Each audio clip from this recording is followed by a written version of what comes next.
And we're back with Game 2 of Fellowship of the Nerds versus ADP Gaming. After that very extended slugfest that went blow for blow, ended with an unfavorable Baron steal, followed up with an unfavorable fight. You know what actually happened after that Baron steal? I felt like Coach from Smash Bros. Came out and was like, "You got him, Matt!" And like KO punch, they steal it, but they still win. Just, yeah, and just like lifts the bell. But okay, bans are flying out here. Bard, Morgana, Raucus, banning Chaw's good out this game. Wow. Same bans staying there for Fellowship of the Nerds. They're pretty confident in what they went, taking away those team fighting prowess champions that they love, and they're gonna first pick the Alistar. I actually really like that. I mean, taking away the Morgana is gonna, take away the chance for that double snare that they had last game, which was really a result in a lot of their picks that they ended up getting when Tahm Kench wasn't available. So taking that away, taking the Bard away as well, takes away a lot of Chaw's Good's playmaking champions. So, and taking the Alistar is gonna force him onto something that he's potentially not as comfortable on. But taking away that Lux would definitely be good, I'd say, against Eliana there. As we saw in the first game there, those choke point fights were huge. And then paired up with something like a Malphite, that could really turn a team on its head. I have this feeling that Fellowship of the Nerds more taking that away, so it's like, all right, enough of this stalling garbage. We want to fight. Want to go, and that's why I wouldn't be surprised to see the Lux, and they're looking for a Tilly. Oh, you looking for a Tilly, mate? But they're not even going to go. I was going to say the Malphite would be perfect. You get the snare or you get the Malphite out followed by the snares, but they're going to stick with the Nautilus, which, I mean, still a very good combination with that Lux. Mm-hmm. And, I mean, Rebel had a great game on Nautilus. Absolutely. I mean, those depth charges and those dredge lines on point. They were fantastic. I mean, he picked all the priority targets. There was even a couple fights there where he canceled the Poppy ultimate there with his depth charge.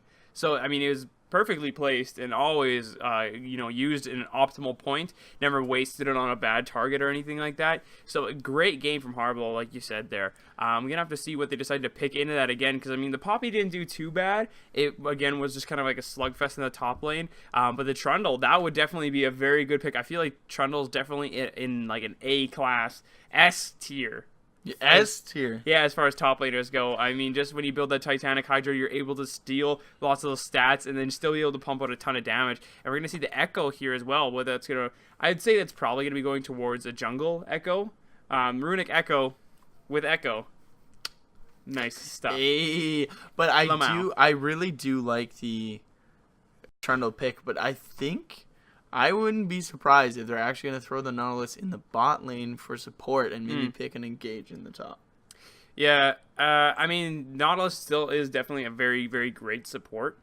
So pairing that up with him being very tanky there as well, having him in the front line, and then pairing it with another frontliner in the top side, be good. I mean, it's still a great playmaking champion, which is what Chaw's Good likes to play. And yeah, okay, I'll let you continue. I'm done. Well, I was just gonna say, haven't really seen, like, not saying his champion pool is non-existent. I just we haven't seen him play Bard and Morgana. Those are what he prefers. He's very good at them, and he is kind of that playmaker. That's right. So I was looking for that CC, but the Zac picked up here. Zac attack, and so you gotta be stoked. Yeah, I mean, as a self-proclaimed Season 3 Zac main in the top lane.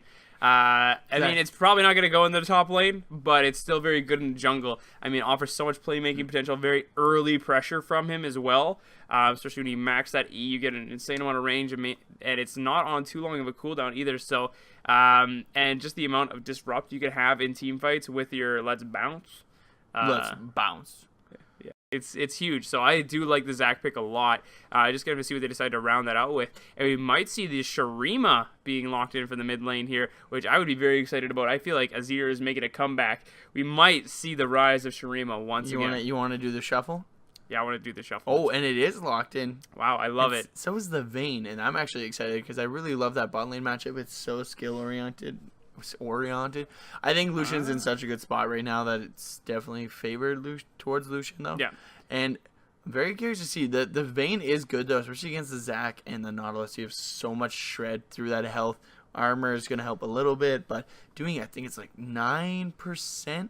The only thing is, though, I mean, they also are going to have that that point and click CC. Nothing that she can tumble away from. So they're going to be able to catch her out if they really, really want to. Thing is, though, they're going to have to get through a lot. They're going to have to get through the Trundle. They're going to have to get through the Alistar, which are going to offer a lot of appeal. Not only that, but they're going to have to get past the Emperor's Divide coming out of Eliana in that mid lane there, too. Great for disrupting those team fights and great for really separating and kind of setting up a good positioning opportunity for Lawless Law in that bot lane on the Vayne, giving him a lot of wiggle room as far as he's concerned that he's going to need to really take off on this Vayne pick. And we are going to see the Poppy locked in here, and that's going to be going towards the bot lane? Could be a Poppy support. Ooh! Mid lane Nautilus? Please? Psych.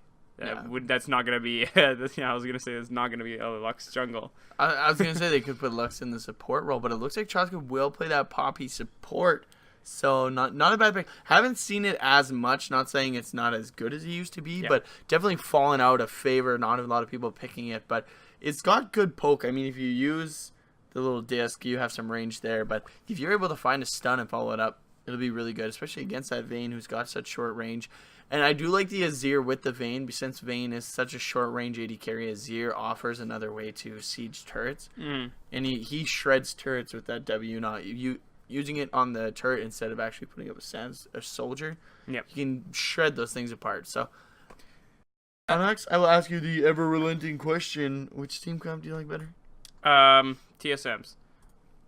Okay, let's not that'll never be the case. Let's not talk about TSM today. Let's just put that on the back burner. Yeah, you're right. I think I really like Renegades. Got it. So tilted. Yeah. Well, we might have to see if we're going to see dumbs or smarts in this game as we are going to be loading in here. But I gotta say, I really do like Fellowships again. Big fan of Zach, big fan of the Nautilus. I'm just not as big a fan of the Poppy support. But, I mean, it's going to be whether or not this Echo can kind of take off, because if he gets shut down early, he kind of becomes a non-factor for the most part. I mean, especially with the Runic Echo, it's not going to be doing as much work as going like the full tank. As you see, because a lot of people end up going the hybrid kind of Echo right now. They go into the Runic Echo, and then they go into a Lich Bane, and then they kind of go tank after that with a Dead Man's Plate. You're going to get a lot of movement speed on him at that point. But there's a lot of magic damage coming out of this team actually here. So it's going to be whether or not he's going to build for that, or if he's just going to go for that kind of movement speed oriented Echo build. Because if you get that the Lich Bane proc, you get the Dead Man's Plate proc, as well as you're going to get the Runic Echo proc on one of those E autos. That's a huge amount of burst damage that you're going to be able to apply there. But, I mean, you got to build for the kind of comp you're going up against. So you don't want to build that Dead Man's Plate just for the Lucian, because you're also going to have a Zac that's doing a lot of magic damage, a Nautilus that's doing magic damage, a Lux. So it's going to be whether or not Flamefire X decides to go with a hybrid, or if he goes for straight MR, full tank. That's the only if factor here, but I do like Fellowship's comp as a whole. I'm going to agree with you. I do like Fellowships. I feel like they have two really good carries that do a lot of damage, and then a huge frontline in Zac, Nautilus, and Poppy. I think the Lux is a great pick, especially against this team comp who struggles with engage. Yeah. They're really gonna need Alistar to come up with these engages unless they try and Shurima shuffle. But then you're always putting that Azir in the back line, which can be scary if you miss that combo. Trundle, you have the pillar. You do have the slow from Echo or that stun, but it's a little harder to land. So I like the fact that they picked a lane dominant Lucian in the bot lane. Very strong, scales very well. Definitely one of the better AD carries right now. And then you have that Lux. So the initiation and the damage, I definitely like Fellowship of the Nerds team comp. Yeah, I gotta agree with you. I think they might have the edge here. Look at us, just a perfect pair. Oh boy, but if Law is Law like goes hyphy and just goes ham. That's the thing. I mean, he's got a lot of frontline to help him out with that. I mean, a lot of peel with the Alistar and the Trundle pillars there. So, I mean, if they give him the kind of the room to grow at this point, I mean, he's going to really take off. I think my only problem with the team comp with ADP is they do have a big frontline, but they don't have a lot of CC. Like, they have Poppy that can go in. They've got Zac who can go in. They've got Dredgeline, they've got Depth Charge. Like, they have so much to just use on Vayne, and Alistar can really only peel. The Pulverize can hit multiple targets, but you only headbutt really one person. Yeah. So if all three of them go, the fact that Lucian is so mobile and they don't have any hard CC to lock him down, Lux has such great range. I don't know. We'll have to see, man. But we are loading into game, so let's go here. We've got game 2 between Fellowship of the Nerds and ADP. So on the blue side, we will have ADP Gaming. That's Azog in the top lane, playing Trundle. We've got Flamefire X bringing out that Echo in the jungle. Eliana doing the Shurima Shuffle. I almost called it the Truffle Shuffle there by accident. In the mid lane, playing that Azir. We've got Lawless Lol bringing out the Night Hunter, playing Vayne at 80 carry. And of course, Egglosity crushing it with that Alistar in support. And on the red side, we have Fellowship of the Nerds. Gonna have Harble playing that Nautilus in the top lane. Bosgood playing Zac in the jungle. Bananas Incorporated playing Lux in the mid lane. And Baby Trog and Chawsgood playing Lucian Poppy bot lane. But, look at the skin game. Majin Buu, Zac. These chromas are on point, I gotta say. I am not gonna lie. I think the reason last game went so long is I think this is the first time I've ever seen Fellowship of the Nerds play and never flaunt their masteries. Oh my goodness, you're right. But you know what the problem is?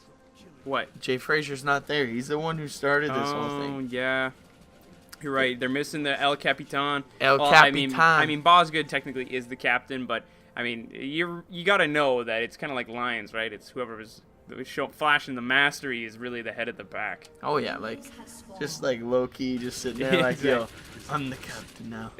Yeah, exactly. I'm the captain. Me. But they're gonna play pretty standard here. No invades coming through. They did ward defensively just in case. They're actually doing the line of scrimmage a little farther back though, so they could have just hidden that little banana bush there. They could have on the back, but they didn't. So that's really too bad. Wow. Okay. Savage. No, I'm just kidding. But gonna be a fairly standard start from both sides. Jungler starting on the bot side, getting leashes from their 80 carries and supports. What a nice guy. Egglosity taking those hits. It has that black Alistar skin. I really like that skin.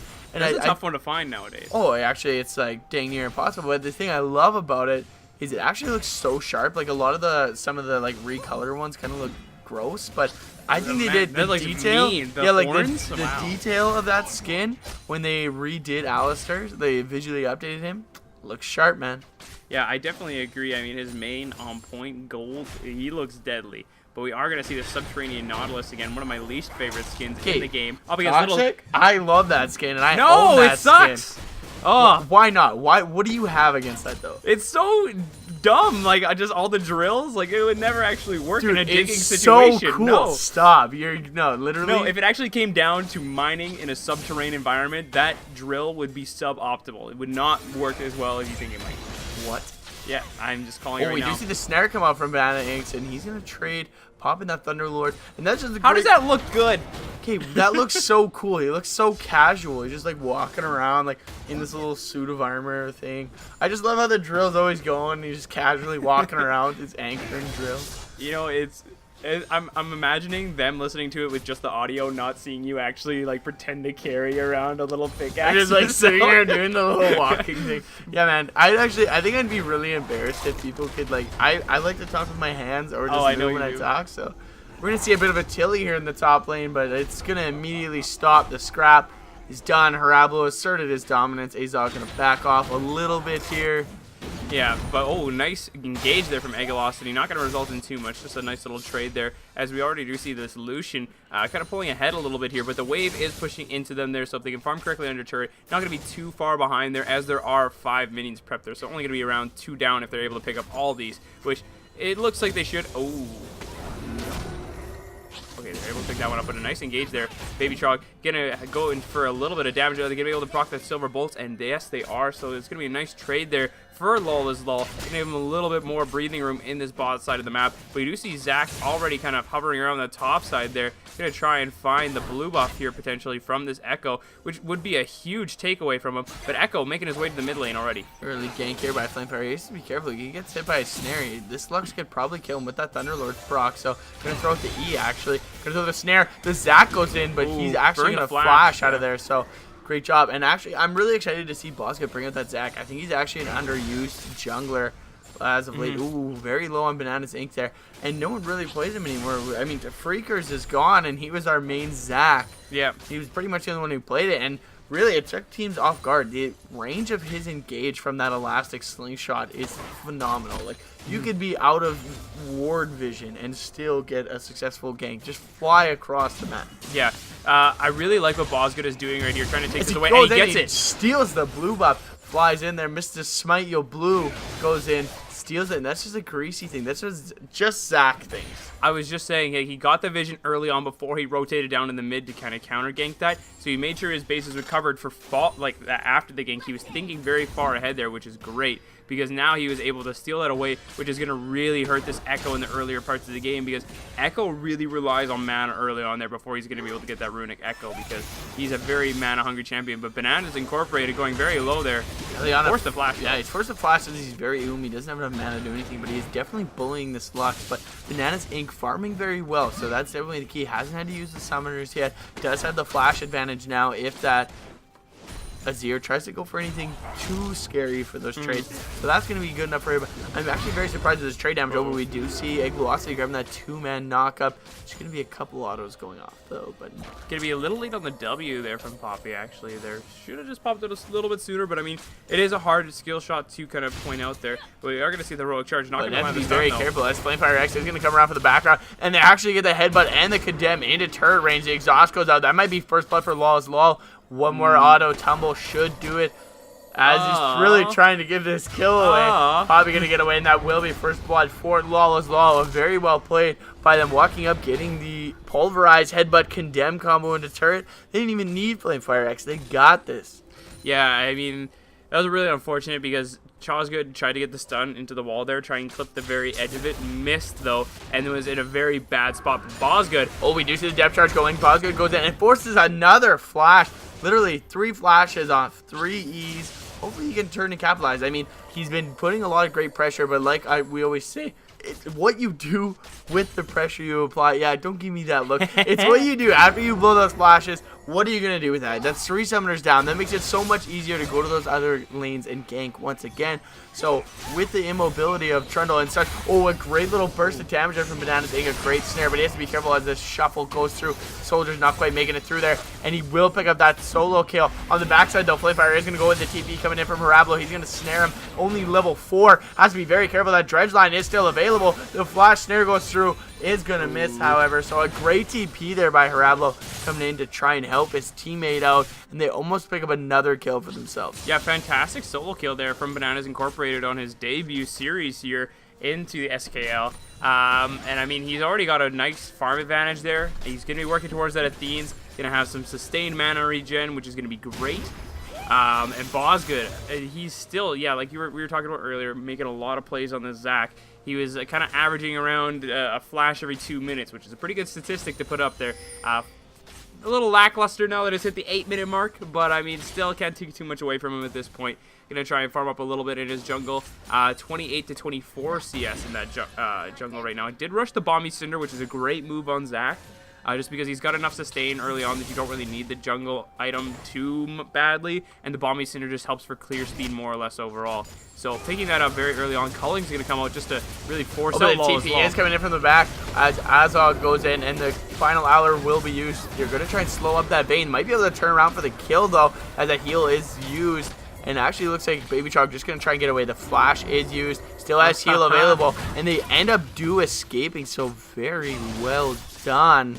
Baby Chalk got very low there. But and it looks like Bosgood going to re-engage here. The flash is used by Lawless Law. And Bosgood has blown every flash on the map except for the supports. And another great catch there by Bananas Inc. Just needs that auto to proc the passive. Not going to quite find it, though. And what it was a great DP play, but very well kited out there as Chosgood pushed everyone away except for Azog, letting Baby Chalk kite it out with that relentless pursuit as well as flash, giving him a lot of space in between him and that Trundle, who really doesn't have that gap closer besides the frozen domain to really speed himself up. Yeah, it's really helping them out there as well. And trying to take this red buff now, Echo, he's definitely behind as far as the buff game goes, because this blue buff is really helping out Bananas Inc. in terms of trading, because he's able to pop that shield so often there, and as well as he's going to have his ultimate back up very soon after he just traded it back and forth there with Elena in the mid lane. So this Lux pick working out very, very well for them, and they're going to try and follow this up again. Oh, the ulti is used by the Zac, but they're not going to quite catch Flamefire. He is going to run away, keeping him in that ulti range. So Boz has to be very careful. Has passive available, though, like you said. Yeah. So not exactly the most kill potential there. Diablo taking a bit of shots from the, bit of damage from the shots from the turret there. Yeah. But he's still just going to walk away, drill in hand. Yeah. I wouldn't call that a drill. It's like more just like a dumb hammer. But we are got multiple drills on it. What are you talking about? A nice trade, though, for Azog. The Grasping Undying, though, is just going to steal a lot of health back and forth. Just slapping each other around a little bit here as Azog's going to back off of that one a little bit. Another ultimate coming out there for Bananas Incorporated to clear out that wave in the mid lane and force Elena to chunk him around a half health again, but the Sand Soldier's doing a lot of work there. Bosgood going to pick up the red buff for himself here as Baby Shark making his debut back into the bot lane here, facing off against this Vayne again. He does have a pretty nice advantage as far as it's going early on here. The BF sword is definitely going to help out against the lane just trading potential. As we do see Flamefire coming up here, Harablo immediately flashes out. Just want to get stunned there as they do pop the pillar, and he's in a lot of trouble. He's not going to be able to throw that hook out. They will pick up that kill in the top lane, which is very important. Unfortunately, not going to the Azog, who probably could have used it as he is down quite a bit, and not able to really trade back and forth with Harablo, who continually wins those trades. Yeah, I mean, the nice thing about Jungle Echo is your W does so much for zoning that they don't even have to land in it for you to actually have an impact with it. So like we saw there, it forced the Nautilus to kind of go down to the bottom part of the lane there, kind of shorten up his path a little bit and let Trundle catch up to him in the chase, land the pillar perfectly, and then was able to kind of follow it up with the Echo and kind of clean it up there. So Echo, very strong. I like the 3-hit passive in the jungle, and I mean, just the W potential in terms of ganks. It's so much versatility there because you can use it zoning, you can actually use it for the CC. The shield is awesome for clears early on. So he's going to have a lot to work with there. Still not finished up that Runic Echo. Oh, just finished it up there, making me a liar, Flamefire X. But it looks like Bosgood into the mid lane yet again. Unsuccessful gank, but still just applying that pressure so much. He keeps finding the pressure, but it really isn't able to turn anything into it. I mean, we do say you should revisit once you pop that flash, but it forces the enemy to play more defensively, which allows your laner to play a lot more aggressive. For the bot lane example, we've got that Lucian who's he's got about a 20 CS lead onto that Vayne. If he continually lands those piercing lights through creeps, he's gonna be able to do a lot of damage. Flamefire is there. They are aware of his presence now, so probably gonna play a little safer there, but like you said, he's going to go in again as he does land onto Eliana. The ulti goes through. He's just going to use the Emperor's Divide to separate some space, do a little shuffle, shake his little tail feather on the way out, and later. But still, that's another huge ability cooldown used onto Elena in the mid lane. Or she used barrier as well. Yeah, exactly. So just so much pressure, and we can see how much of an effect that's having on him there. He still just has a blasting one for damage, and it looks like he's kind of caught between like items a little bit there. He's going to be going towards that Abyssal Scepter, forced into it because he's just taking so much damage from this Lux, who's getting quite far ahead here, 93 to 74 CS. So having a tough time. Here he is again. He's going to re-engage the flash as you Flamefire. We're going to go on to Bananas, but maybe not the best place he wants to be. If he does get snared, he cannot ulti, and that final spark is available.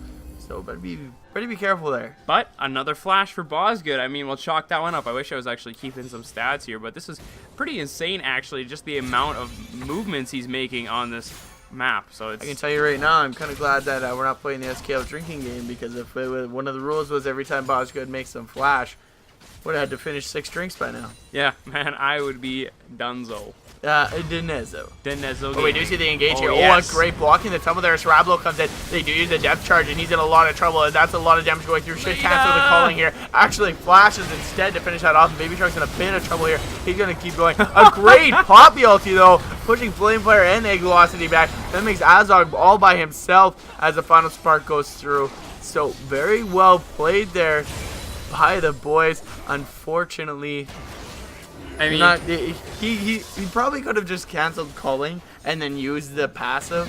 Yeah. And got the Gunslinger passive, got the double auto and finished the kill, but he wanted it in style. He wanted to flash gun him down in the streets.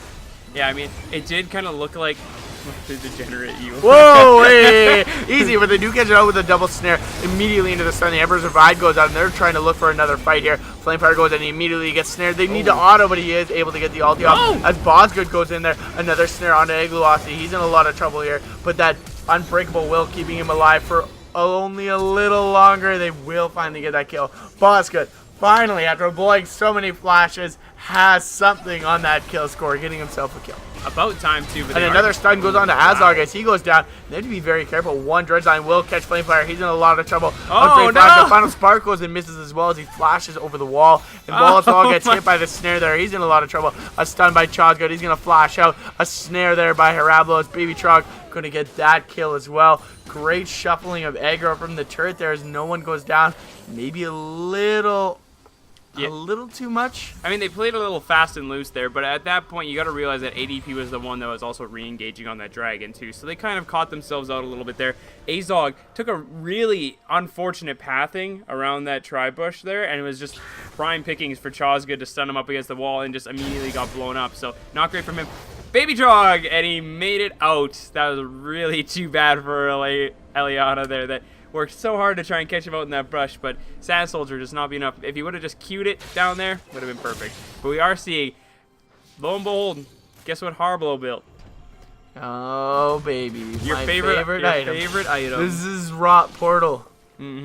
So yeah, he's going to be focusing once again on the side lane control, which I do love even in these, not necessarily like LCS competitive games, but it's competitive still, and it forces teams to really focus on the macro play, which is Easy Rot is definitely something that forces teams to think about it, right? Even if it's not necessarily a team that wants to, they're like, oh, we're just a team fighting team, or we really good at laning phase, stuff like that.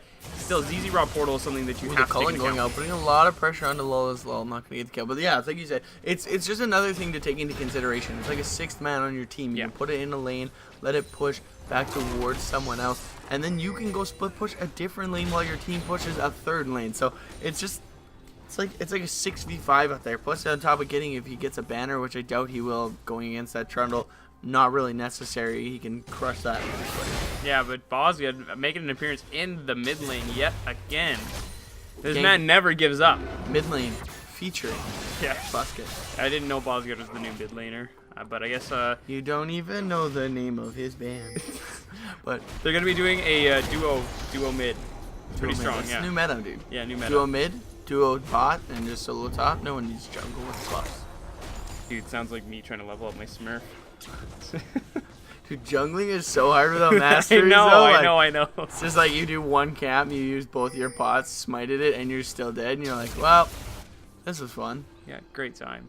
But it's still just kind of a... Oh, they do catch out Banana's Ink, though. He might be in a bit of trouble here. Can he get the double snare? He's going to hold on to this. Oh, he doesn't have flashes. Bosgud goes in, though. They're going to turn around. Eliana going to be in a lot of trouble here. He's forced the barrier. Are they going to be able to get him, though? One more ability. They will land the Q, and actually he get the Lux getting away there. Can they finish the kill, though? The elastic slingshot going to go through. A's going to land on him. Can he get this before the ulti goes off? Get the Q, the red buff burning, and he will pick up that kill. The time shift winder, they're not used, and they're going to... Oh, okay, you know what? He's just dead. I'm not even... He's dead. Stop talking. But, I mean, Bananas Incorporated, wow. Played that one so close to the chest at that point. It was way too huge. Bosgud, he's ganking that mid lane even though no one's home. He's going to be just trying to push that lane out, get the pressure there, really force everyone around. Egolocity just doing his best to deter this tower push here from the bot lane here as, you know, Lol is Lol down for another 5 seconds yet. They're going to get a lot of damage if not take this. They don't have the wave in their favor right now. They're going to have to wait a little bit before they're going to be able to claim that, but sooner rather than later, that tower is going to fall. Unless it doesn't, then I'll be really, really sad. That tower will fall unless it doesn't. In that case, it won't fall. Yeah, you know, man, I'm just scared.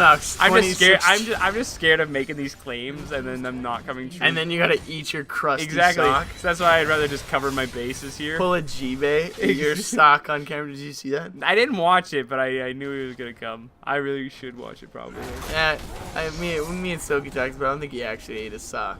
No. Well, it shows him cook it, but it like cuts away. It doesn't show him eat it, but he tries. I'm cooking the sock. He cooks it with mushrooms, onions, and olive oil. Interesting.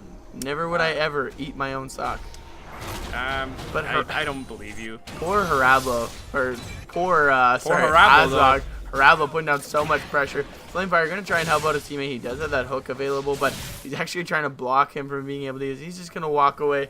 Eliana has to be very careful. The snare goes through. That is death for sure as the final spark picks up that kill. And Just being a nuisance, throwing out that W, stopping that back for egg velocity. I believe, actually, when Flamefire X was kind of trying to cut him off a little bit. Oh, but he is going to go the engage. There comes the depth charge. Are they going to be able to catch up to him, though? As Bosgood comes flying in, he has the ulti available. Will flash ulti, even though the dredge line lands. And that's actually going to be Azog getting out of there. Bet he wished he had his flash at that point. But they're going to try and push Flamefire. He's just going to walk out of there. Yeah, that's really too bad, the save there onto Azog. I mean, it is going to force him back to base here at the very least, and this tower is very, very low, so they might at least pick this up for their troubles here. Teleport coming back in, though. Are they going to be able to pick that up? And it's going to cancel the teleport. Flamefire X not in a favorable position. They're forced to flash after the ult comes out. Dredge line just going wide there. They're not going to be able to pick this up. He's running for his life, just wasting people's time at this point. Oh! Wow. Wait. Did he E out and then E to Bosgood, but Bosgood landed? Exactly. Yeah, that's what happened. Yeah, he E'd to Bosgood, but Osgood landed in the air, so he kind of went to him, got caught in the. Oh, the culling is gonna be put down on the lull, so that's doing a ton of damage. He's gonna pick up the kill onto him. Maybe a little over aggressive there. Great Poppy ulti to knock up that Alistar, but they're not gonna be able to follow it up with a snare. Yeah, so this game is definitely getting away from ADP a little bit fast here at this point. 2 kills to 11 and down almost 10,000 gold. So, I mean, the first game they definitely held on to their wits a little bit, but now they're just kind of like, even if we just look at some of the lane discrepancies here, bot lane 4-0 for Baby Trog there, and then we also see Lol as well 1-4. I mean, that's kind of not going favorable for the Vayne. Yeah, and when she gets behind to a Lucian, then you're going to have a tough time. And honestly, Baby Trog hasn't gone back in a while. I imagine he'll go back, probably pick up a Shiv or a Phantom Dancer. I swear if he picks up Rapid Fire Cannon, I'm AFK. I think he actually just picked up the, there you go. Hey, there it is. That's not bad at all. Giving him a little extra weight, but they had that Loxu. Full combat egg velocity. Didn't quite pick that up, but it's looking not so hopeful for AVP gaming here. Not having quite the start they did last game. A little slower. Yeah, I mean, just with the way their comp is, really, it's more or less a reactive style one rather than a proactive one. I mean, with Eliana there. I don't think you like his name. I keep wanting to call him Elena, but it's just not. It just isn't. So Eliana. With the Azir, we have not seen him be proactive with that one too much. It's always been reactive when the Zack's coming in, anything like that. They've always been on the back foot, and a lot of damage back onto him yet again, going to force him out of that lane, which we've just been seeing rinsed and repeated here. Osgood getting caught out a little bit, and he's just going to be fine as he's very, very tanky right now. Flamefire X not in a position to really respond to anything that they're trying to do, just pretty much hang around. They're going to land that stun though. They should be able to put a decent amount of damage as the Azir not going to be able to do much. Flamefire still trying to get out of there, has that shield, but they actually pop him before that ulti goes off. Final hour is used to chase down Banana Sink. He's going to be able to get away the slow going through, the knockup as well. They throw out the spells, but the dredge line comes through. Will pick that up, has the depth charge available, will lock him up, and that's going to be a dead Vayne. Osgood comes back into the fight, gets immediately exhausted. Egg velocity gets CC'd up. That Unbreakable Will can only keep you alive for so long, and they still pick up that kill. So 3 kills there picked up for the side of Fellowship of the Nerds, and this game is getting out of hand quickly. Yeah, but anyways, like I was saying, like, just their entire comp, because Echo, I mean, he's just been getting caught out, having to use the ultimate there a little bit. Same with the Trundle, being forced to use the pillar very defensively. We only really saw in that, and Poppy gonna just force them back to base, you know, not voluntarily whatsoever, but we are going to see Azog trying to defend this turret with his life, but Osgood going in by himself. They're going to pick this one up for their troubles. Azog, though, doing whatever he can to try and pick up some members of the team. Sundis coming out for the Azir. And they're going to try and defend the blobs here as they're trying to bring Bosgood back out of there. The TP coming in, actually, to keep him alive. Unreal play there by Arablo, but he's still going to go down to the turret. There's the Azir pass him. Will pick up that kill. Lolzol has to be very careful. Baby Trog does have the calling available. One more auto. He flashes the wall. He has calling available. He's going to heal call. Cancels it for the autos. Will pick it up. That will be another ace for Fellowship of the Nerds as they crush that turret. Going to move on to the inhibitor. The death timers for Flamefire X won't be up in time for this inhibitor. They're probably just going to grab that back off and maybe look towards that Baron because they are very far ahead at this point in the game. Yeah, I mean, there's really not a lot they can do to throw it at this point as long as they just, you know, kind of keep doing what they're doing. If they don't give up any of the pressure that they've accumulated here, then they're definitely going to just keep snowballing this even further and further. Something I got to say, though, it's 25 minutes and only 1 dragon's been taken. So you can really you can see where the focus has been. Definitely been more towards the kills rather than the objectives, which we saw last game, as there was like 4 dragons for one team, then 3 for the other. So it was definitely a very contested objective on the map. Haven't really seen a lot of Rift Heralds, a lot of anything, basically. They've just been forcing down. Bravo actually defending his ZZ Rod portal, and he's actually winning here. My house. He might be able to look for this 2v1. But yeah, he's actually keeping it alive, and it's very unfortunate. The jungler is getting kind of crapped on by a tank here. Yeah, bullied super hard. Azog, he's going to be found in that banana brush there by the Baron pit. And Bosgood maybe fancies himself this fight, as Chosgood is going to follow up with him here. Azog forced to run away from that one, but they are just going to back off. Maybe find the rest of the squad here and force up for a, maybe an actual team fight, which so far so good for Fellowship of the Nerds. And as the rest of the team is rotating down onto this, they're going to use that elastic slingshot to knock up the Alistar. The final spark does go through, not quite picking him up. The Poppy ulti will knock him up, and that's Baby Trog hitting that legendary status as he's 8-0-3. And he's almost up 100 CS. He's looking to flame Horizon Lawless Lol here with that Lucian. And I mean, he's definitely on his way to do it, very much so. They actually got their eye on this Baron, it maybe looks like here. Or just getting some vision around it there as they're going to push out that side lane. Maybe make everyone respond to him. A bait would not be the worst idea for them, as no doubt they can take a team fight. So finding themselves the right timing in the right place for what they need would be a good idea. But they are just going to force their hand at this tower here. But the Azir, the Sand Soldier, is doing so much to push this out. But Bosgood, he's tanky, man. He's just going to force that. Oh, the great stun up there by Chosgood. They follow up the CC, and that's going to be Flamefire going down before he's even able to ulti there. Great dredge line onto Liliana, but they're not going to be able to get the kill, as Egglewasi's in a lot of trouble. Doesn't have that Unbreakable Will available. Still on cooldown as Azog goes in, but he takes a ton of damage as well. Culling is back up now. They do catch Eliana out. The Culling is going to go through the barrier. Will it be enough? No, he will go down as the ulti is used by Vayne. The final hour, the tumble, the flash shouldn't be enough, but he will get away as Egglewasi re-enters the fight. Still doesn't have ulti available. Will die for his sins, but keeping his AD carry alive as Baby Truck. He's going to keep going. He's going ham. He wants some kills here. The minion wave pushing in, and yeah, they are looking to end the game. Play for Eric's coming up in 5 seconds, but it is some very low health bars, so they might be able to swing some kills here, but maybe just not enough damage. They will get the Nexus turrets. It looks like they might be backing off here.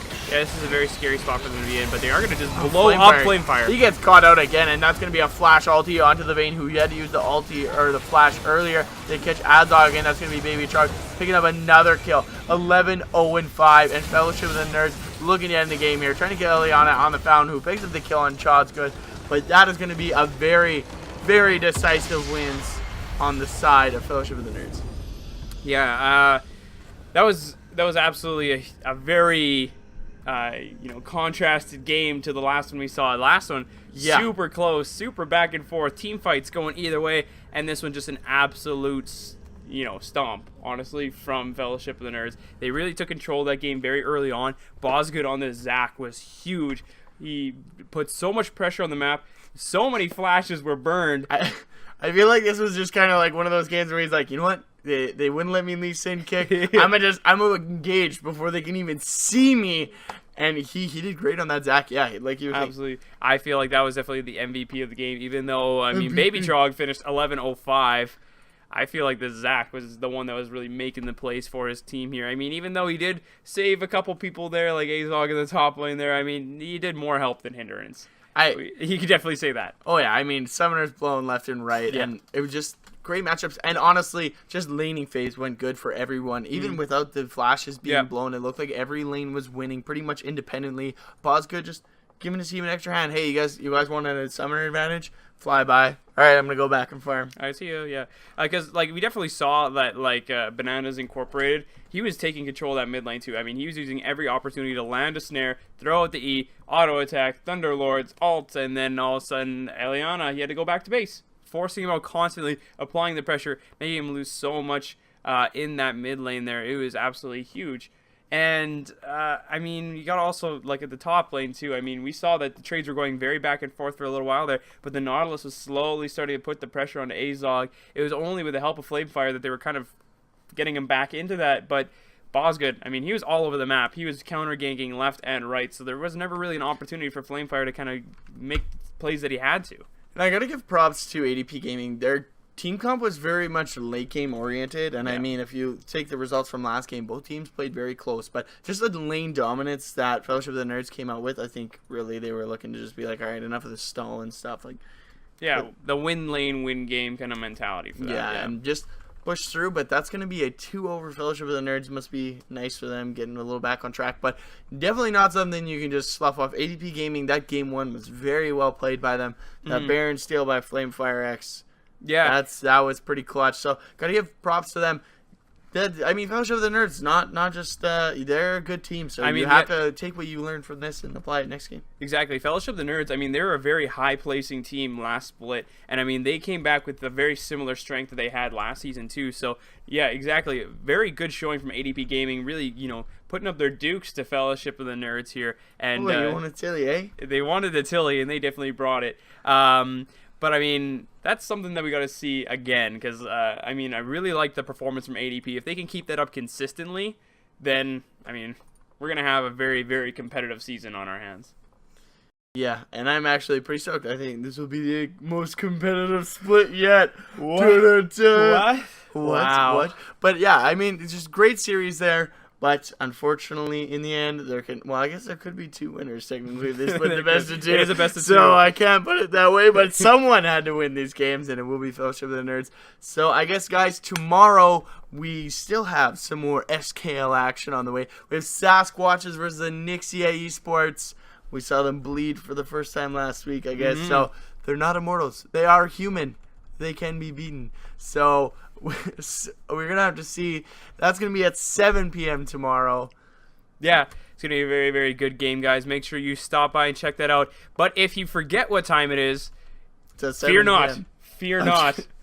Because we do have scheduling on our website, which you can check out. All of our social media as well is going to be posting all that information, keeping you up to date on basically anything that's going on with the league, anything that's going on with any of the teams. Any articles that come up, because there was very recently a nice little article about Fellowship of the Nerds, which you can check out on our Facebook page. All of our social media is captured on, I believe, this side? Yes, this side. But you can also go on our website where we're going to have the schedules, team scores, stats, placements in the league so far. So if you want to see who's the top dog, you can definitely check it out there. But guys, we got to give some shout outs to our sponsors. Number 1, well, I guess they're all number 1 in our hearts, but one of the big guys here is going to be Mana Bar. It's going to be an esports bar that's going to be opening up here in Saskatoon, Saskatchewan. They have been very, very helpful for us so far, and they're going to be doing so much for us. Can't give them enough thanks here, but definitely going to be a hot spot once they get that opening coming up tentatively spring 2016. Stay tuned. Yeah, exactly. And another one of our sponsors, Widemouth Media. They make all of the stuff for us here, guys. They make all of our overlays, all of our stuff for our stream, basically the posters and everything that you guys might have seen kicking around. And a majority of the team. Yeah, the team logos and everything that you guys see actually popping up on stream and whatnot are actually designed by them too. Even like the website that you guys can check out. I made them myself. I actually painted them. I don't believe you for a second. Microsoft Paint? No, you didn't. Absolutely not. Could have. No, you couldn't have. No, I couldn't have. No, you could not have. But guys, that's going to be huge, as well as do we have any other ones? Great Plains College. Great Plains College. Check them out. Go learn some stuff. Go check them out. Go learn stuff. But yeah, and make sure you guys, if you want to chirp us, hit us up on our Twitters. Yeah, absolutely. Add us on League. Make fun of us. Come play games with us. We're always down. Yeah, exactly. Scrim the admins. Because Papa John's Pizza Boys are back. They're back. We got the club tag, so we are back in action. We back. But anyways, guys, I think that is going to wrap it up. One shout out. Thanks to Skillos running everything. Gotta give him a shout out. Yeah, I was going to. No, I gotta do it right now. You gotta do it now. All right. Sorry, I cut you off. You're right. Anyways, guys, on behalf of myself, Bailey Ponnox-Dietrich, Blake Designator Zanadine, and Blank Skillos Blank, you guys can fill that in. Thank you, and good night. Butts. Butts.